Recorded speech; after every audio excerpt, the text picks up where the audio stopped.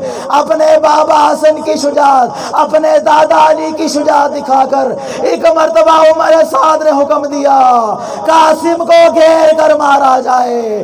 لائنوں نے چاروں طرف سے گھیرا, کوئی تیر مارتا ہے, کوئی تلوار مارتا ہے. ایک نیزہ قاسم کے سر میں لگا, زیر سے زمین پہ آئے, السلام علیکم یا اماں.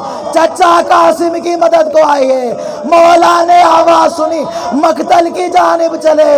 ایک غبار اٹھا, دائیں جانب کے گھوڑے بائیں جانب, بائیں جانب کے گھوڑے دائیں جانب. قاسم کا لاشا پامال, قاسم کے بازو جدا, قاسم کی ٹانگیں جدا.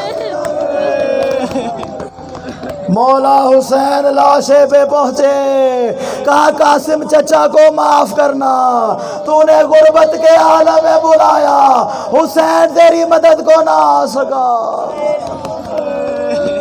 لاشا اٹھایا قاسم کا. عزادارو مولا نے اپنی آواز زمین کربلا پہ بچھائی, ایک ایک کر کے ٹکڑوں کو چننا شروع کیا جیسے مالی باغ سے پھول چنتا ہے. ایک مرتبہ گٹڑی بنا کے مولا نے اپنے کاندھے پہ رکھی. آپ نے دیکھا ہوگا ہر جنازہ 4 کاندھوں پہ اٹھتا ہے, یہ کیسا جنازہ جو ایک ہی کاندھے پہ آ. لاشا اٹھا کے خیموں کی جانب چلے. ایک مرتبہ خیمے میں آئے, آواز دی ام فروا کو لے کر آؤ. مولا نے آبا کو کھولا, قاسم کی لاش کے ٹکڑے. ام فروا نے ایک ہاتھ قاسم کے ٹکڑوں پہ رکھا, ایک ہاتھ سے زمین کربلا پہ سجدہ کیا. خدایا تیرا شکر ہے تو نے قاسم کی قربانی قبول کی. بس آخری جملہ, ایک مرتبہ قاسم کو سینے سے لگایا, کہا جب بابا کے پاس جانا تو بتا دینا میں نے وصیت پہ عمل کر دیا, میرا بدن پامال ہو گیا. چچا کی راہ میں قاسم کے بدن کے ٹکڑے. انا للہ و انا الیہ راجعون. وسيعلم الذين ظلموا أي منقلب ينقلبون. رضا بقضائه وتسليما لأمره.